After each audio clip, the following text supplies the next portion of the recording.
Mentre oggi a Roma è stato incessante l'omaggio dei fedeli alla salma di Benedetto XVI, anche a Venezia continua l'onda di emozione provocata dalla sua scomparsa. In città è ancora vivo e indelebile il ricordo della sua visita nel maggio 2011.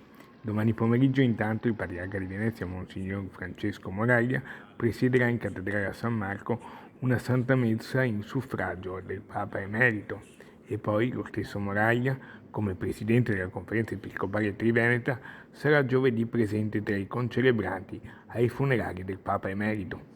Un bel ricordo di Papa Benedetto è quello tratteggiato per noi dal vescovo di Chioggia, Monsignor Giampaolo Dianin. La sua vita è stata una grande ricerca sul cristianesimo, con quella centralità che lui ha voluto dare alla relazione. Il cristianesimo è un incontro personale col Signore, un grande desiderio di purificare, di convertire la Chiesa, fin da quella Via Crucis con i suoi commenti fatta prima di diventare Papa, dove denunciava le ambiguità, le sporcizie, la mondanità nella Chiesa.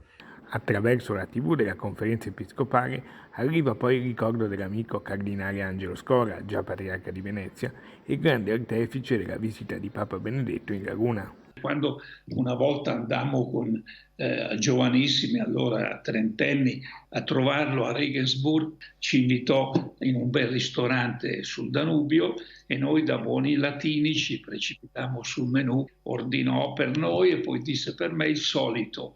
E quando arrivarono i piatti arrivò un toast e lui sorridendo dice perché altrimenti dopo non si riesce a studiare.